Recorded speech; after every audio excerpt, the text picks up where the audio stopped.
Latest technology courses, best infrastructure మరియు అద్భుతమైన placements. Engineering లో మీ best choice Avian institute of engineering and technology, Ibrahimpatnam.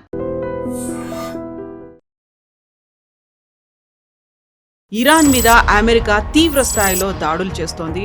దాదాపుగా 140 ప్రాంతాల్లో మిసైళ్ల వర్షం కురిపించింది అమెరికా. ఇంతకీ హర్ముజ్ జలసంధి ఓపెన్ ఉందా లేదా?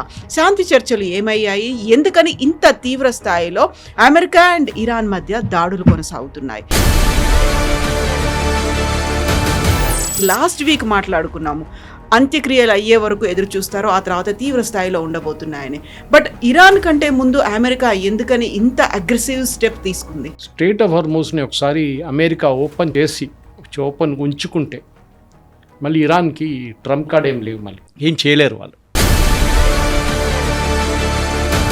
సో స్ట్రెయిట్ ఆఫ్ హార్మోజ్లో ఏం చేస్తున్నారు, షిప్పులు వస్తే మనం రెగ్యులర్గా చూస్తున్నాం. ఒక షిప్ వాళ్ళు చెప్పిన రూట్ కాకుండా ఒమాన్ వైపు నుంచి వెళ్తే దాని మీద ఒక డ్రోనో లేకుండా మిసైల్ స్ట్రైక్ చేస్తారు. ఇక్కడ ఇరాన్ కెపాసిటీ వాళ్ళ దగ్గర ఎక్కువ కెపాసిటీ లేదు. వాళ్ళు చెప్తుంటారు ఎప్పుడైనా కానీ ఒక అండర్డాగ్ స్టేట్మెంట్ ఎక్కువ ఇస్తాను, నేను వాన్ కొడతా, నేను వాన్ చేస్తా, అది చేస్తా, ఇది చేస్తా అంటే. కానీ వాళ్ళ దగ్గర కెపాసిటీ లేదు, ప్రొడక్షన్ కెపాసిటీ తగ్గింది వాళ్ళది.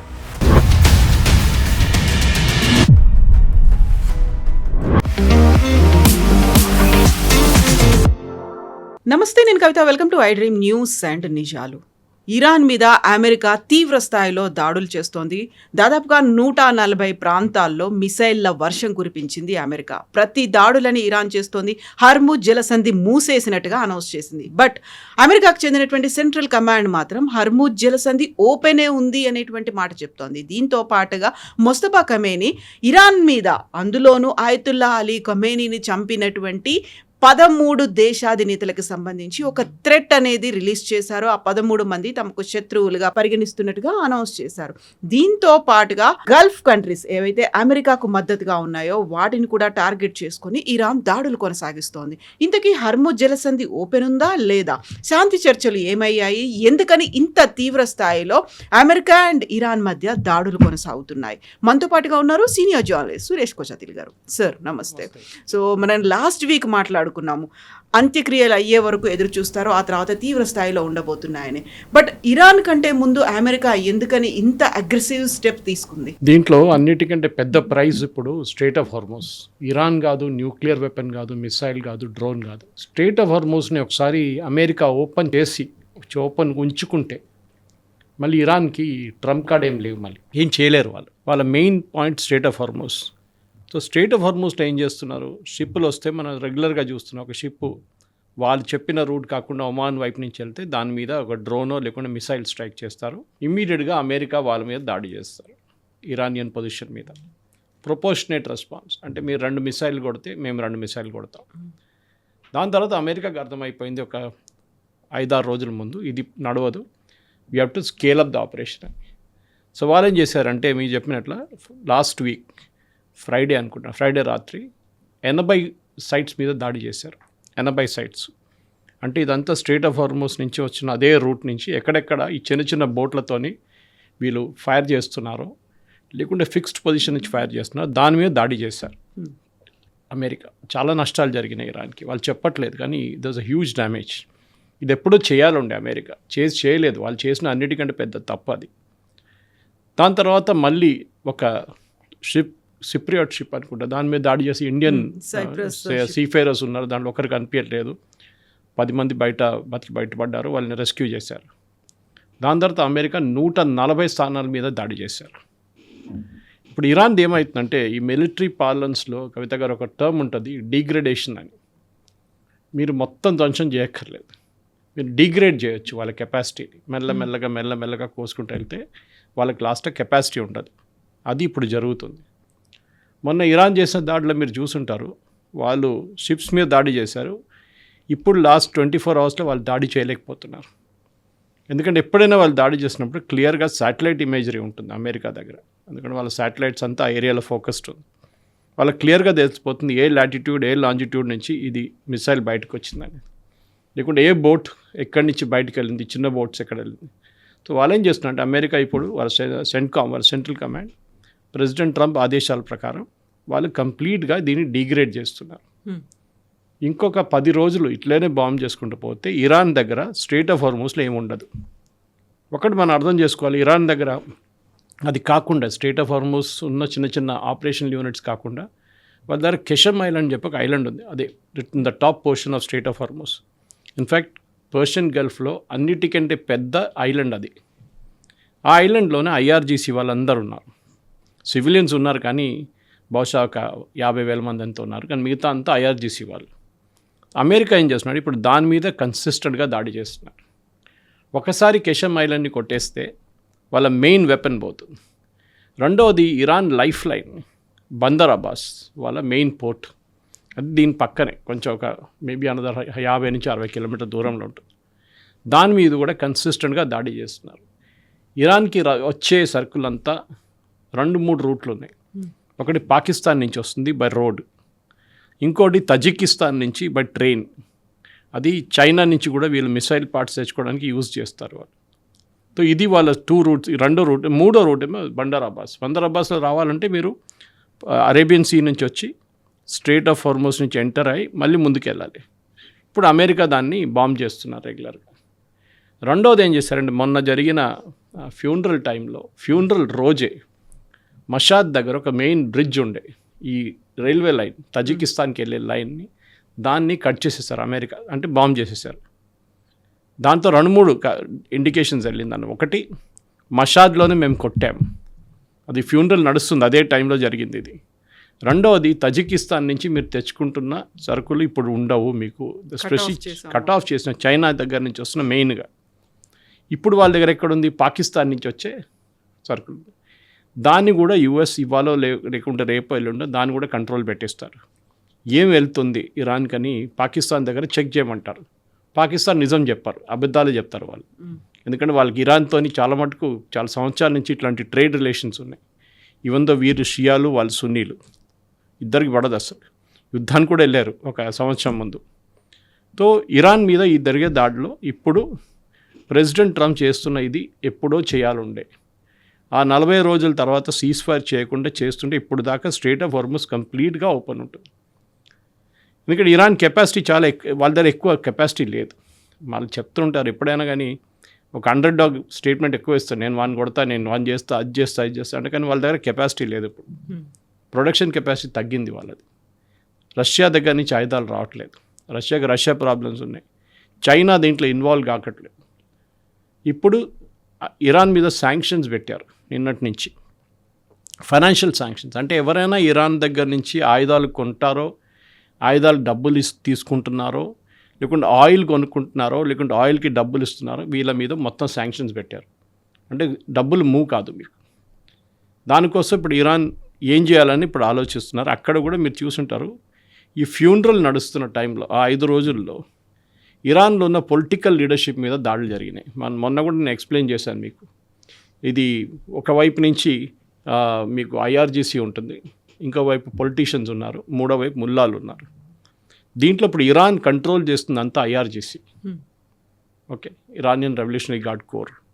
సో ఈ IRGC కంట్రోల్ చేస్తున్న దాంట్లోనే స్ట్రెయిట్ ఆఫ్ హార్మూజ్లో కొంత లోకల్ కమాండర్స్కి వాళ్ళు కనెక్షన్ పోయింది వాళ్ళది, వాళ్ళు మాట్లాడుకుంటలేకపోయారు వాళ్ళు.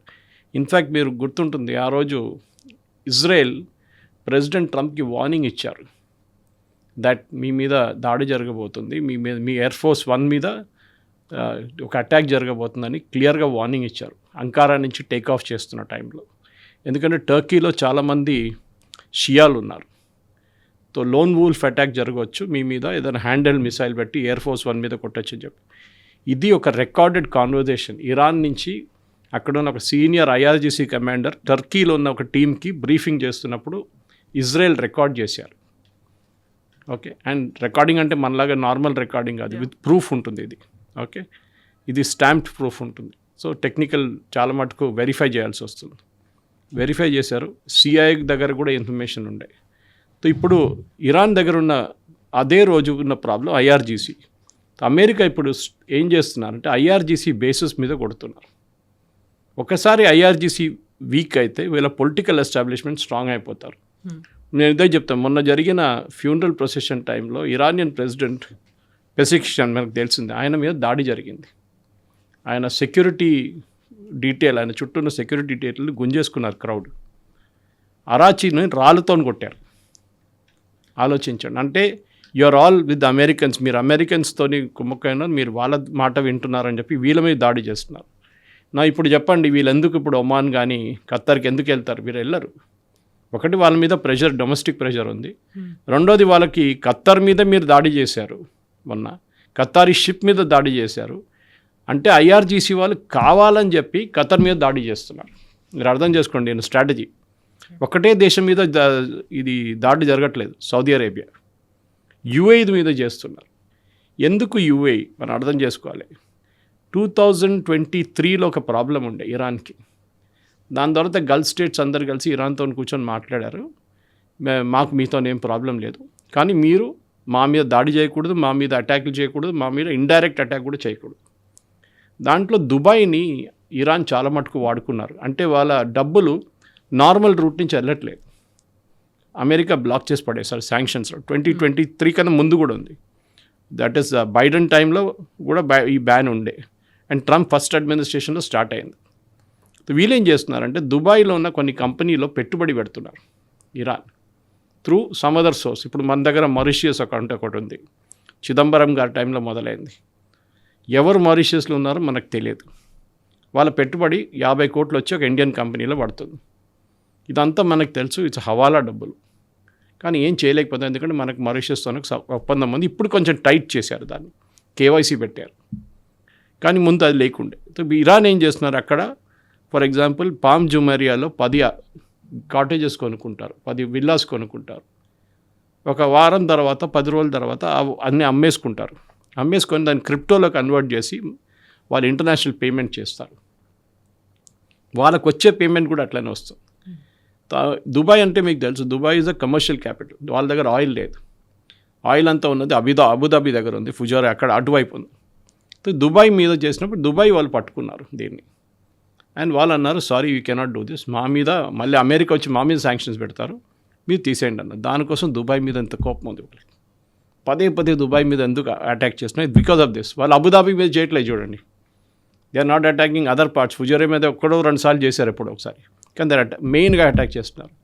నిన్న జరిగిన ఒక దాడిలో ఖత్తారీ ఆయిల్ ఫీల్డ్స్ మీద కొట్టారు. ఇరాన్ లాజిక్ ఏంటి, ఇరాన్ ఎప్పుడైనా అంటే ఇరాన్ అంటే ఐఆర్జీసీ దాడి చేస్తున్నప్పుడు ఏమంటారు, మేము అమెరికన్ అసెట్స్ని కొడుతున్నాం, వాళ్ళ బేస్లు ఎక్కడున్నాయో దాన్ని అటాక్ చేస్తున్నాం. కరెక్ట్. కానీ లాస్ట్ ఒక 5 రోజుల్లో చేసిన దాడిలో అమెరికన్ బేసెస్ వ్యతిరేకంగా ఏం వెళ్ళలేదు. అఫ్కోర్స్ జార్డన్లో ఒక మిసైల్ అటాక్ జరిగింది, ఒకటి కాదు 3 మిసైళ్ళు 8 డ్రోన్లు. దాంట్లో కూడా ఒక స్ట్రాటజీ ఉంది, ఎకనామిక్ స్ట్రాటజీ ఒకటి ఉంది. ఇరాన్ ఏం చేస్తారు, ఒక 25 డ్రోన్లు ఫైర్ చేస్తారు ఒకటేసారి, దాంతోపాటు ఒక 3 మిసైల్ కూడా ఫైర్ చేస్తారు. ఇది వాళ్ళు అడ్డుకోవాలంటే ఫర్ ఎగ్జాంపుల్ యూఏఈ అనుకోండి, యూఏఈ దగ్గర అఫ్కోర్స్ ఐరన్ డోమ్ ఉంది.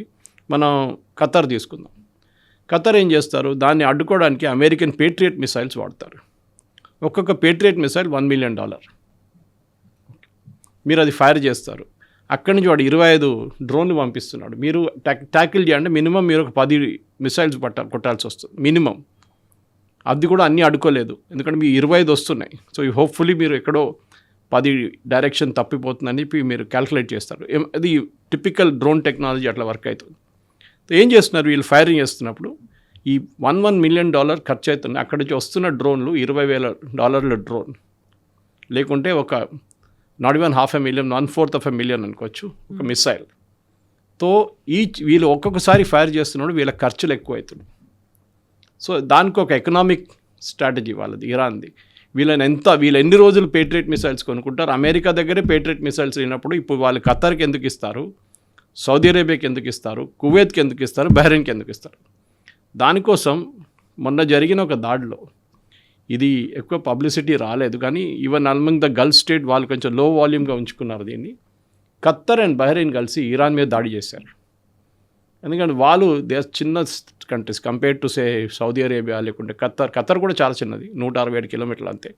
కానీ లాంగెస్ట్ పాయింట్ మీరు ఒక సౌదీ అరేబియా, యుఏఈ పెద్ద దేశాలు, కానీ ఖతర్ బహ్రెయిన్ అండ్ కువైట్ చాలా చిన్న.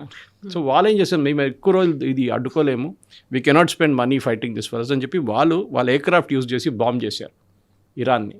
దానికోసం 3 రోజులు ముందు జరిగిన ఒక బాంబింగ్లో అమెరికా అన్నారు మేము చేయలేదు.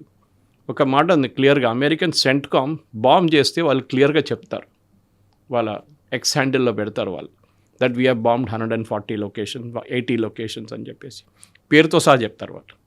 కానీ మొన్న జరిగిన ఆ దాడిలో they didn't make any such announcement. కానీ ఇరాన్ అన్నారు మా మీద 8 మిసైల్స్తో ఫైరింగ్ జరిగింది, చాలా డ్యామేజ్ జరిగింది, 3 ఇంజర్డ్ అయ్యారు. దట్ వాజ్ దిస్ వీళ్ళిద్దరు. సో గల్ఫ్లో ఒక యుద్ధం ఇప్పుడు మారిపోతుంది. అమెరికా చాలా క్లియర్గా ఎప్పటి నుంచో గల్ఫ్ దేశాలకు చెప్తున్నారు మీరు కూడా మాతో రండి, అప్పుడు వీ కెన్ ఫైట్. నేటోను కూడా అదే అన్నారు, నేటో కూడా రాలేదు. అమెరికా ఏం చేస్తున్నారంటే వాళ్ళ బేస్ ఇంకొక రీథింక్ జరుగుతుంది అమెరికాలో. ఈ బేసులు పెట్టుకోవాలని ఉందా గల్ఫ్ రీజన్లో అని చెప్పి ఇప్పుడు ఆలోచిస్తున్నారు వాళ్ళు. ఇన్ఫ్యాక్ట్ చాలా బేసెస్ వాళ్ళు వెకేట్ చేశారు, వాళ్ళ మ్యాన్ పవర్ లేదు అక్కడ, హోటల్స్కి షిఫ్ట్ చేశారు వాళ్ళు. దుబాయ్ కానివ్వండి, ఖత్తర్లో కానివ్వండి, even Kuwait and Bahrain also. Bahrain దగ్గర వాళ్ళ 5th ఫ్లీట్ ఉంది, నేవల్ ఫ్లీట్ ఉంది, వాళ్ళని కూడా షిప్స్ అంతా అక్కడి నుంచి మూవ్ చేసేసారు వాళ్ళు. సో ఎందుకంటే ships are sitting targets, sitting ducks అంటాం మన ఇంగ్లీష్లో. వాడిని ఫాస్ట్గా మీరు మూవ్ చేయలేరు, ఎయిర్క్రాఫ్ట్ లాగా కాదు. ఎయిర్క్రాఫ్ట్ విత్ ఇన్ సెకండ్స్ మీరు ఇంకో దేశానికి తీసుకెళ్ళిపోవచ్చు. ఇది జరుగుతుంది ఇప్పుడు. సో అక్కడి నుంచి అమెరికా వెకేట్ చేయడం మొదలు పెడతా. ఇరాన్ స్ట్రాటజీ అది. ఇరాన్ స్ట్రాటజీ ఎప్పటి నుంచో ఏంటంటే ఇప్పుడు కాదు, వాడు 45 సంవత్సరాల ముందు నుంచి అమెరికాతో జరుగుతున్న ఈ ఘర్షణలో వాళ్ళకి చాలా క్లియర్గా అమెరికన్ అసెట్స్ని ఆ రీజన్లో ఉంచుకోకూడదు. ఏ రోజు అమెరికన్ మిలిటరీ అక్కడి నుంచి మూవ్ అయిపోతుందో సౌదీ అరేబియా లాంటి పెద్ద దేశాలు టోటలీ ఇన్స్టేబుల్ అయిపోతారు, unstable totally. Even Qatar for that matter. ఎంత డబ్బులు ఉన్నా కానీ మీ సొంత ఆర్మీ కంట్రోల్ చేయలేకపోతే పోతుంది. దానికోసం సౌదీ అరేబియా పాకిస్తాన్ తెచ్చి పెట్టుకున్నారు అక్కడ. వాళ్ళ దగ్గర వాళ్ళ ఆర్మీకి ఎంత కెపాసిటీ లేదు. So this is what is happening అనమాట. ఇంకా దీంట్లో ఇంటర్నల్ పాలిటిక్స్ చాలా ఉన్నాయి, కానీ first step, second step, third step జరుగుతుంది. కానీ ప్రెసిడెంట్ ట్రంప్ ఇంకొక 20-25 రోజులు if he continues with this bombing, డెఫినెట్గా ఇరాన్ సరెండర్ అని కాదు, కానీ ఇరాన్ కెపాసిటీ పోతుంది.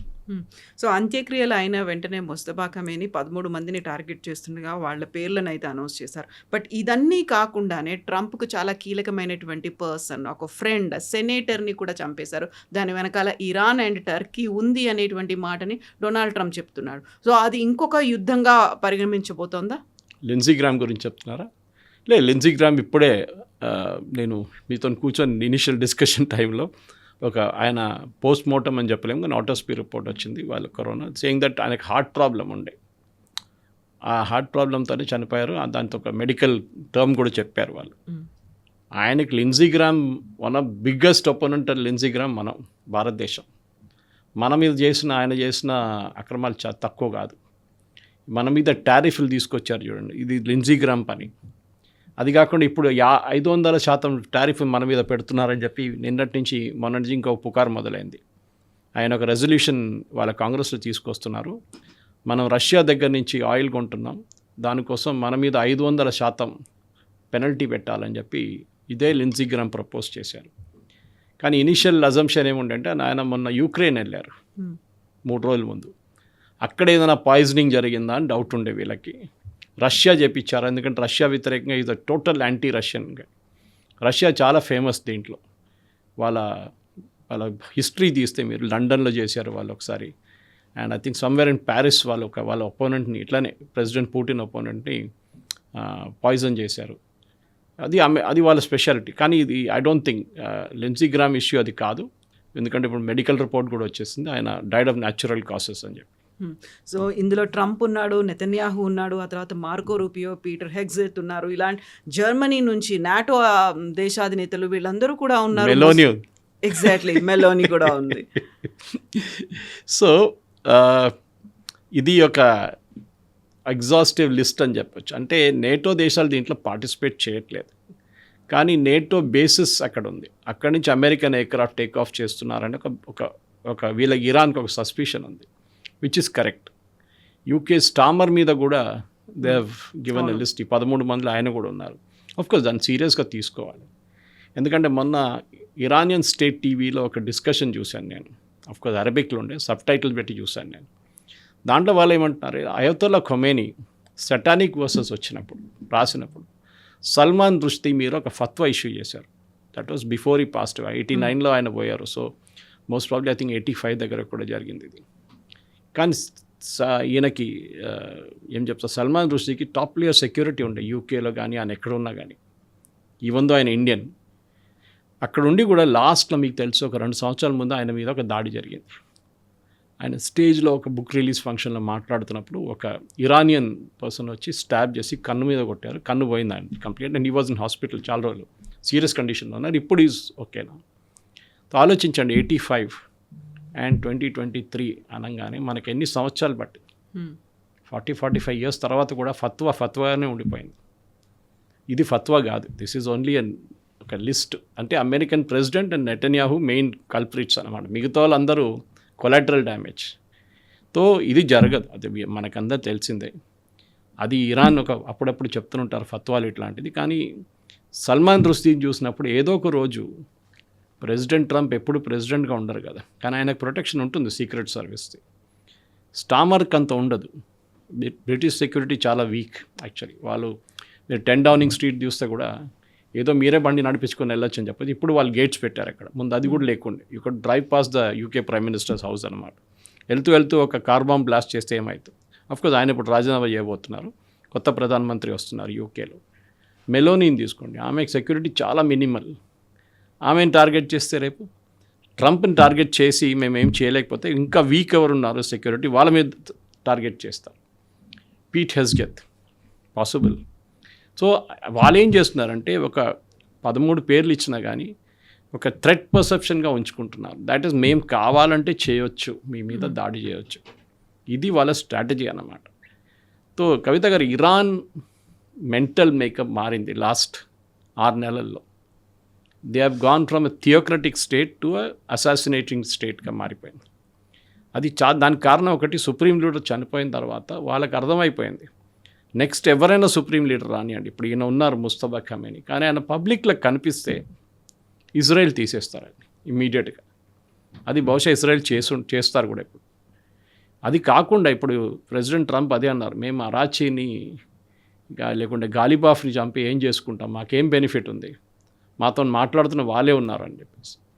సో ఇప్పుడు పీస్ టాక్స్ లేదు, ఇది సీజ్ ఫైర్ అయితే ఎప్పుడో పోయింది. కానీ అన్నిటికంటే ఇంట్రెస్టింగ్ ఏంటంటే ఇజ్రాయెల్ పొజిషన్. ఇప్పుడు అందరికీ అనిపిస్తుంది ఇజ్రాయెల్ ఎప్పుడు చెప్పిన మాటే కదా, ఇప్పుడు ప్రెసిడెంట్ ట్రంప్ కూడా చెప్తున్నారు. ఇజ్రాయెల్ ఎప్పటి నుంచో చెప్తున్నారు, you can never believe Iran. ఇప్పుడు కాదు, మీరు 45 సంవత్సరాలు 47 సంవత్సరాల ముందు నుంచి కూడా ఇరాన్ ఇదే పొజిషన్లో ఉన్నారు, ఎక్కడ మారలేదు వాళ్ళు. నెగోసియేషన్లో దే ఆర్ ఛాంపియన్స్. కానీ అన్నిటికంటే పెద్ద తప్పు ఇప్పుడు అమెరికాలో కూడా అందరు పెడుతున్నది ఈ మెమరాండమ్ ఆఫ్ అండర్స్టాండింగ్ కాదు. వాళ్ళు అదే అంటారు, ఇంత పువర్లీ ఎవరు డ్రాఫ్ట్ చేస్తారు. Iran will be administrating the strait of Hormuz. Administrating అనగానే ఇరాన్ ఏమన్నారు, మా కంట్రోల్ అంటున్నారు. దాన్ని ఆ వర్డ్ ఎవరు యూజ్ చేశారు? మార్కో రూబియోనా, లేకుంటే స్టీవ్ విట్కాఫ్నా, లేకుంటే జారెడ్ కుష్నర్, లేకుంటే షబాజ్ షరీఫా, అసీం మునీర్ షబాజ్ షరీఫ్కి ఇంగ్లీష్ అంత కంట్రోల్ లేదు, కానీ వీళ్ళకైనా కంట్రోల్ ఉండాలి కదా ఇంగ్లీష్ మీద. ఏ ఎంఓయూ కానీ ఏ ఒప్పందం చేసినా కానీ కవిత గారు చాలా కేర్ఫుల్ ఉండాలి. ఈవెన్ మనం ఒక కాంట్రాక్ట్, మీ స్టూడియోలో అయినా ఒక టెలివిజన్ కాంట్రాక్ట్ సైన్ చేస్తున్నప్పుడు ఫుల్ స్టాపులు కామాలు చూసుకోవాల్సి వస్తుంది. ఎందుకంటే it can be interpreted in any way you want. అంత పెద్ద డిస్ప్యూట్ ఉండదు అనుకోండి అమెరికా ఇరాన్ లాగా, కానీ ఆ డిస్ప్యూట్ని ఎప్పుడైనా చేయవచ్చు. ఇప్పుడు మీరు షిమ్లా అగ్రిమెంట్ తీయండి, డ్రాఫ్టింగ్ ఉంటుంది. ఇండస్ వాటర్ ట్రీటీ డ్రాఫ్టింగ్ ఉంది, కానీ దాంట్లో కూడా చాలా లూపోల్స్ ఉన్నాయి మనకి. అదే లూపోల్స్ మనం పట్టుకున్నాం ఇప్పుడు. సో ఈ లూపోల్ లేకుండా చేయడంలో ఎన్ని రోజులు చర్చ చేసి అన్నీ చేసి ఇంతమంది దాన్ని కన్ఫర్మ్ చేసిన తర్వాత 1.5 పేజెస్లో మీరు తప్పులు లేకుండా ఒక అగ్రిమెంట్ సైన్ చేశారంటే అర్థం కావట్లేదు. అదే టైంలో జేసీపీఏ చూడండి, 169 పేజీలు ఉన్నాయి ప్రెసిడెంట్ ఒబామా టైంలో. దాంట్లో ఒక్క పాయింట్ ఆఫ్ డిస్ప్యూట్ కూడా లేదు. ఎందుకంటే వాళ్ళు 2 సంవత్సరాలు తీసుకొని ఆ కాంట్రాక్ట్ని బ్యాక్ అండ్ ఫోర్త్ చూశాను. నేను ఈ మీడియాలో ఉన్నప్పుడే నేను ఒక ఏం చెప్తారు మెడికల్ బ్యాక్ ఆఫీస్ కంపెనీకి పనిచేశాను. వాళ్ళ దగ్గర నుంచి కాంట్రాక్ట్స్ వస్తుండే. సో నాకు కూడా కాపీ పంపిస్తారు, మీరు చెక్ చేయండి అని చెప్పేసి. 600 పేజీలు ఉంటుండే. అప్పుడు మా బాస్ నేర్పించారు నాకు ఒకటి, zeros are very important in life అని చెప్పి. ఎక్సెల్లో మనం జీరోస్ వాల్యూ లేదనుకుంటాం, కానీ లైఫ్లో వాల్యూ లేదు జీరోస్కి, మ్యాథమెటిక్స్లో. కానీ ఎక్సెల్లో పెట్టినప్పుడు కానీ కాంట్రాక్ట్లో పెట్టినప్పుడు జీరోకి వాల్యూ ఉంటుంది. ఇప్పుడు అదే జరిగింది ఇక్కడ. స్టేట్ ఆఫ్ హార్మోస్ని డిఫైన్ చేయలేదు మీరు క్లియర్గా. మీరు ఏం చెప్తారు, న్యూక్లియర్ టెక్నాలజీ గురించి, వాళ్ళ న్యూక్లియర్ టెక్నాలజీ ఎట్లా దాకా దాన్ని క్లియర్గా డిఫైన్ చేయలేదు. ఏ పాయింట్ని డిఫైన్ చేయలేదు. ఇప్పుడు అందరు తప్పు పడుతున్నారు ఎంఓయూని. ఎవరు డ్రాఫ్ట్ చేశారు? Who approved it? అది ఏదో చిన్న స్కూల్లో ఎంఓయూ కాదు ఇది, లేకుంటే ఒక చిన్న కంపెనీ ఇంకో కంపెనీ టేక్ ఓవర్ చేస్తున్న ఎంఓయూ కాదు. దిస్ ఈజ్ 2 దేశాల మధ్య నడిచిన చాలా రోజులు జరిచిన చర్చల తర్వాత చేసిన ఎంఓయూలోనే ఈ తప్పులంతా జరిగింది. Now there is no going back. ఇప్పుడు మీరు వెళ్ళి ఏం చర్చలు చేస్తారు? గాలిబాఫ్ కానీ అరాచి కానీ రేపు ఆల్రెడీ వాళ్ళు నిన్న ఖత్తర్ వాళ్ళు వచ్చారు కూడా ఇరాన్కి. ఇంత బాంబింగ్ జరిగిన తర్వాత ఆలోచించి ఖత్తర్ పొజిషన్ అంత వీక్ అయిపోయింది. అఫ్కోర్స్ వాళ్ళ ప్రీవియస్ ఎమీర్ నిన్న చనిపోయారు, ఆయన he passed away yesterday. So వాళ్ళు మౌర్నింగ్లో ఉన్నారు. మార్నింగ్ ఉన్న రోజు కూడా వాళ్ళ మీద బాంబింగ్ చేశారు ఇరాన్. ఆలోచించండి, ఎవరైనా ఆ రోజు ఆపేస్తారు కదా. ఈయన్ని ఖమేనీని ఏం చెప్తారు, వాళ్ళు 5 రోజులు జులూస్ తీసి ఫ్యూనరల్ అయినప్పుడు మీరు చూశారు కదా, వాళ్ళు అప్పుడు బాంబ్ చేయలేదు. అమెరికా లాస్ట్ డే చేశారు బికాజ్ ఆఫ్ ఫోస్ట్. కానీ వీళ్ళు అది కూడా లేదు, వీళ్ళకి ఎవరిని పట్టించుకోవట్లేదు. అప్పుడు నేను అనుకుంటాను, ఈ గల్ఫ్ దేశాలు చాలా మటుకు అమెరికన్ మీడియా ఏమంటున్నారంటే, గల్ఫ్ దేశాలు ప్రెసిడెంట్ ట్రంప్ దగ్గర వచ్చి అంటున్నారు మీరు బాంబ్ చేయకండి అని. కానీ ఎందుకు? ఇదే గల్ఫ్ దేశాలే ఈ సీజ్ ఫైర్ ప్రపోజ్ చేశారు 40 రోజుల తర్వాత. ఆ రోజు నేను అప్పుడు కూడా చెప్పాను కొన్ని డిబేట్స్లో, పాడ్కాస్ట్లో, మనం 40 తర్వాత ఇంకొక 10 రోజులు ప్రెసిడెంట్ ట్రంప్ ఇంకా బాంబ్ చేస్తే ఇరాన్ కంప్లీట్గా సరెండర్ అయిపోతుండే అప్పుడు ఇరానియన్ రెజీమ్స్. అప్పుడు ప్రెసిడెంట్ ట్రంప్ ఒక వర్డ్ వాడారు, ఐ వాంట్స్ అన్కండిషనల్ సరెండర్ అని చెప్పి. ఇప్పుడు ఆయన మాట్లాడలేదు దాని గురించి. ఆ రోజు జరుగుతుండేది, బట్ అది 10 రోజులు పొడిగించలేదు. అదే అక్కడ వచ్చిన తప్పు అన్నమాట. ఎనీవే, ఇప్పుడు జరుగుతున్న దాంట్లో చాలా ఇంపార్టెంట్ ఏంటంటే అమెరికా శాంక్షన్స్ పెట్టారు ఇరాన్. అది ఒక చాలా పెద్ద ఎకనామిక్ ఇంపాక్ట్ చేయబోతుంది. ఇప్పుడు సైప్రస్ జెండాతో వెళ్తున్నటువంటి వాణిజ్య నౌక మీద దాడి చేశారు. అందులో 11 మంది భారతీయులు ఉన్నారు. 10 మందిని రెస్క్యూ చేశారు. ఒక ఆయన ఇప్పటికీ కూడా కనిపించట్లేదు అనుకున్నప్పుడు భారతదేశం కూడా రెస్పాండ్ అయింది. ఇప్పుడు ఓన్లీ ఆ 3 దేశాల మధ్య సమస్య కాదు. ఇప్పుడు హర్ముజ్ మనం ఎంత ఇండో పసిఫిక్ రీజియన్లో ఎంత స్ట్రాటజిక్ పార్ట్నర్షిప్ అవన్నీ మనం డెవలప్ చేసుకుని డీల్స్ పెట్టుకున్నప్పటికి కూడా మన మీద అటాక్ చేశారంటే సైప్రస్ జెండాతో భారతీయులు ఎందుకున్నారు? లేకుంటే అది మన వాణిజ్య నౌకనా? అక్కడ ఉన్నటువంటి క్లారిటీ ఏంటి? దాని పాత పేరు ఒక ఇండియన్ పేరు లాగా ఉంది. ఈ షిప్స్ ఇప్పుడు కవిత గారు, అది మీరు ఇంటర్నేషనల్ మ్యారిటైమ్ ఆర్గనైజేషన్ చూస్తే, లేకుంటే లండన్లో ఉన్న వాళ్ళ మ్యారిటైమ్ ట్రాకింగ్ సిస్టమ్ చూస్తే, ఈ షిప్స్ ఇప్పుడు స్పెషల్లీ ఇట్లాంటి క్రైసిస్ సిచ్యువేషన్లో పేరు మార్చుతారు వాళ్ళు. మీరు ఆలోచించండి, మొన్న Khattar flagged ship LPG tanker move అవుతున్నప్పుడు దాని మీద కొట్టారు ఇరాన్. అంటే నాకు ఇప్పుడు చెప్పండి, ఖత్తర్ని వాళ్ళు అర్థం చేసుకోరా? ఖత్తర్ ఫ్లాగ్ వాళ్ళకి తెలియదా? ఖత్తర్ క్యాప్టెన్తో మాట్లాడుతున్నారు వాళ్ళు, మీరు ఆ రూట్లో ఎందుకు వెళ్తున్నారు, మా రూట్ పోయినరు అని చెప్పి మాట్లాడి ఆర్గ్యుమెంట్ జరిగింది వీళ్ళ నడిమిట్లో. It's on the net. అంటే వాళ్ళకి తెలుసు that is the Qatari ship అని చెప్పి అప్పుడు కూడా కొట్టారు వాళ్ళ మీద. అంటే వాళ్ళకి భారతదేశమో ఖత్తరో లేకుంటే సౌదీ అరేబియా లేకుంటే కువైత్ బహ్రెయిన్ ఏ డిఫరెన్సియేషన్ లేదు. ఇరాన్లో ఉన్న రెవల్యూషనరీ గార్డ్, అదే చెప్పింది చూడండి, కెషమ్ ఐలాండ్ కానీ మిగతా చోట్లలో స్టేట్ ఆఫ్ హార్మోస్లో ఉన్న రెవల్యూషనరీ గార్డ్స్ బహుశా రెబెల్గా మారిపోయారు వారు రేపు ఇంకో సపరేట్ దేశంగా కూడా వాళ్ళు అనౌన్స్ చేయొచ్చు. వాళ్ళు ఆ పొజిషన్లో ఉన్నారు వాళ్ళు ఇప్పుడు. సో కంట్రోల్ లేదు, సెంట్రల్ లీడర్షిప్కి కంట్రోల్. ఆర్మీలో ఎప్పుడు ఒక కమాండ్ అండ్ కంట్రోల్ సిస్టమ్ ఉంటుంది. పైనుంచి ఆర్డర్ ఇస్తే కన్సిస్టెంట్గా, అది ఏ యూనిఫామ్ ఫోర్సెస్ కానీ ఉంటుంది, అది పోలీస్ కానివ్వండి పారామిలిటరీ కానివ్వండి, పైనుంచి ఆర్డర్ ఇస్తే అది ఫాలో చేయాల్సింది. యూ కెనాట్ క్వశ్చన్ బ్యాక్, ఎందుకు అని ఎప్పుడు అడగకూడదు. కానీ ఇరాన్లో ఎప్పుడు జరుగుతుంది ఏంటంటే, తెహరాన్కి కంట్రోల్ లేదు, స్టేట్ ఆఫ్ హార్మోస్లో ఉన్న వాళ్ళ మీద కంట్రోల్ లేకపోయింది. పాసిబ్లీ అక్కడ కొంతమంది ఇంగ్లీష్లో అంటారు రెనగేట్ కమాండర్స్ అంటే కొంచెం రెబెల్ కమాండర్స్ ఇప్పుడు వాళ్ళు దాడి చేస్తున్నారు షిప్పుల మీద. వాళ్ళ స్ట్రాటజీ ఏంటనేది నేను అల్ జజీరాలో ఒక న్యూస్ ఐటమ్ని చూశాను. పాసిబ్లీ చర్చలు నడుస్తున్నప్పుడు, చర్చలు మొదలవుతుంది అనగానే 2 దేశాలు ఎప్పుడు అటాక్ చేయడానికి రెడీగా ఉంటారు. ఒకటి ఇజ్రాయెల్, ఇంకోటి ఈ ఐఆర్జీసీ వాళ్ళు. ఐఆర్జీసీ వాళ్ళు ఎప్పుడు వీళ్ళు వెళ్తున్నారు ఖత్తర్కి అనగానే, ఖత్తర్ వాళ్ళు ఇరాన్కి వస్తున్నారు కానీ ఆ రోజు దాడి జరిగింది. అంటే చర్చలు ఆపడానికి చేస్తున్నారు వాళ్ళు. అండ్ దిస్ ఐఆర్జీసీకి చర్చలు వద్దంటున్నారు. మీరు చెప్పాను చూడండి, పెస్కేషన్ ఆయన మీద దాడి చేశారు, అరాచీని రాళ్లతో కొట్టారు. అంటే వాళ్ళకు చర్చలు వద్దు. ఒక ఐఆర్జీసీలో ఒక పెద్ద ఫ్యాక్షన్కి ఈ చర్చలన్నీ అక్కర్లేదు అమెరికాతో. మేము ఒక నార్త్ కొరియాగా ఉండిపోతాం, కానీ మేము అమెరికాతో చర్చలు జరపము. ఎందుకంటే చర్చలు ఎక్కడికి వెళ్ళదు ఆనెస్ట్లీ. అది పాకిస్తాన్ కానీ ఖతర్ కానీ ఈవెన్ ఒమాన్ చెప్తున్నప్పుడు కూడా చాలా మటుకు ఇది ఎక్కడ వెళ్ళదు. ఒమాన్ రోల్ చాలా ఇంపార్టెంట్ ఉండే, వాళ్ళ మీద దాడి చేశారు. మళ్ళీ ఒమాన్ జేసీపీ అగ్రిమెంట్ మీకు గుర్తుంటుంది ప్రెసిడెంట్ ఒబామా టైంలో, దాంట్లో మెయిన్ ప్లేయర్ ఒమాన్ ఉండే నెగోసియేషన్స్లో. అప్పటి నుంచి వాళ్ళు ఇరాన్తో మాట్లాడుతున్నారు, ఇరాన్తో చాలా మంచి సంబంధాలు ఉన్నాయి వాళ్ళకి, కానీ వాళ్ళ మాట కూడా ఇప్పుడు పట్టించుకోవట్లేదు. ఇరాన్ ఒక లాలెస్ స్టేట్ అంటారు, ఒక నార్త్ కొరియా కాదు, నార్త్ కొరియా కన్నా చాలా దారుణ పరిస్థితులు వచ్చేసారు ఇప్పుడు. నార్త్ కొరియా అట్లీస్ట్ వాళ్ళు పని చూసుకుంటే వాళ్ళు కూర్చుంటారు ఒక చోట్ల, వాళ్ళు ఎక్కువ గొడవ చేయరు వాళ్ళు. But these people are become another Hamas version లాగా అయిపోయారు, హెజ్బుల్లా వర్షన్ లాగా అయిపోయారు. ఏదేదో కమాండర్లు ఎక్కడి నుంచి ఏదోదో చేస్తున్నారు, ఫైరింగ్ అక్కడ చేస్తున్నారు, ఫైరింగ్ ఇక్కడ చేస్తున్నారు, దాంతో మొత్తం యాక్టివిటీ ఆగిపోయింది. ఇప్పుడు స్ట్రైట్ ఆఫ్ హార్మజ్ బంద్ అయిందని ఇరాన్ చెప్తున్నారు, అమెరికన్ సెంట్కామ్ అంటున్నారు నో ఇట్ ఈస్ ఓపెన్. కానీ నిన్న 24 నౌకలే క్రాస్ అయింది, 24 షిప్స్. నేను మ్యారిటైమ్ డేటా చూశాను నేను ఇవాళ పొద్దున. దానికన్నా 4 రోజుల ముందు 76 క్రాస్ అయినాయి. And pre war before February 20 120 షిప్లు క్రాస్ అవుతుండే ప్రతిరోజు. అంటే మీరు ఆల్మోస్ట్ 80% పడిపోయింది ఇప్పుడు వాళ్ళ కెపాసిటీ. షిప్స్ మూవ్ కావాల్సింది అక్కడి నుంచి. నేను స్టార్టింగ్లో చెప్పాను చూడండి, పాడ్కాస్ట్ స్టార్టింగ్లో, దట్ మెయిన్గా ప్రెసిడెంట్ ట్రంప్ ఇప్పుడు ఒకటే ఏమైంది ఏంటంటే స్ట్రైట్ ఆఫ్ హార్మజ్ని ఓపెన్ పెడితే ఆయిల్ ప్రైసెస్ తగ్గిపోతుంది, స్టాక్ మార్కెట్ పైకి వెళ్తుంది. ఇప్పుడు 68 దాకా వెళ్ళిన ఆయిల్ ప్రైసెస్ ఇప్పుడు 75 దాకా వచ్చింది రిటర్న్. మళ్ళీ బ్రెంట్ క్రూడ్ ఆ రేట్లో ఉంది, బహుశా ఇవాళ పొద్దున్న 76 కూడా ఉండొచ్చు. ఆ ప్రైసెస్ని తగ్గించాలి ఇంకా, అది మెయిన్ ఎయిమ్ అన్నమాట. అది తగ్గిస్తే డెఫినెట్గా దానికోసం ఎంత ఎఫర్ట్ పెట్టాలో అంత ఎఫర్ట్ పెడుతున్నారు స్ట్రైట్ ఆఫ్ హార్మజ్ మీద. దానికి తెలిసిపోయింది దాట్ అని చెప్పి ప్రెసిడెంట్ ట్రంప్కి. ఒక్క 10 రోజులు 20 రోజులు కంటిన్యూస్ బాంబింగ్ చేస్తే ఇరాన్ని డిగ్రేడ్ చేయవచ్చు.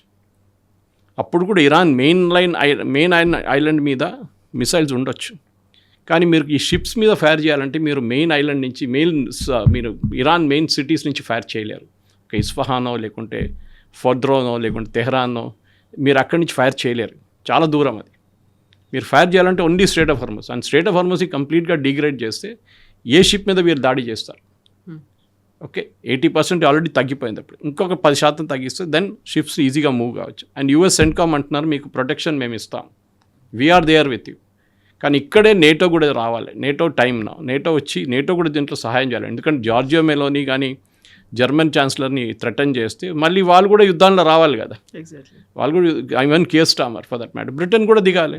ఎనీవే మా పిఎంని మీరు థ్రెటన్ చేశారు, లేకపోతే మేము కూడా వస్తున్నాం యుద్ధానికి, we're already in war with you అని చెప్పి ఇది చేయాల్సింది. అండ్ బహుశా I think every 24 hours situation మారుతుంది. కానీ నేనైతే ఇప్పుడు కూడా నా అంచనా ఏంటంటే they should attack, consistently attack చేస్తే వాళ్ళని డిగ్రేడ్ చేయవచ్చు. దీంట్లో హిస్టరీలో చాలా ఎగ్జాంపుల్స్ ఉన్నాయి మీకు. సొమాలియన్ పైరేట్స్, ఒకసారి సొమాలియన్ పైరేట్స్ మొత్తం మీరు గల్ఫ్ ఆఫ్ ఏడెన్ నుంచి ఇటువైపు అరేబియన్ సీ దాకా వాళ్ళ కంట్రోల్లో ఉండే షిప్స్ అన్నీ హైజాక్ తీసుకెళ్ళిపోతుండే సొమాలియాకి. ఇప్పుడు చూడండి కంటిన్యూస్గా పెట్రోలింగ్ చేస్తున్నారు. ఇండియన్ నేవీ ఉన్నారు, మిగతా నేవీస్ కూడా ఉన్నారు, కానీ ఇండియన్ నేవీ మెయిన్గా, బికాజ్ మనకు ఎవరితో గొడవ లేదు. So we're from Arabian Sea నుంచి మనం till Gulf of Oman and beyond మనం పెట్రోలింగ్ చేస్తున్నాం. సో సొమాలీ పైరేట్స్ రావట్లేదు ఇప్పుడు, ఆ ప్రాబ్లమ్ సార్ట్అవుట్ అయిపోయింది. ఇది కూడా అంతే. ఇంకొక 10 రోజులు కన్సిస్టెంట్గా అమెరికా బాంబింగ్ చేసి వాళ్ళ కెపాసిటీ తీసేస్తే, వాళ్ళ లాంచింగ్ సైట్స్ తీసేస్తే, వాళ్ళ మిసైల్ సైట్స్ తీసేస్తే, వాళ్ళ డ్రోన్ ఎక్కడెక్కడ స్టోర్ చేసేస్తే, అండ్ దెన్ బోట్స్, చిన్న బోట్స్, దెన్ ఇరాన్ సరెండర్ అవుతారు. డెఫినెట్గా Iran will keep it open, వాళ్ళకి చాయిసే లేదు. Thank you so much. Thank you very much.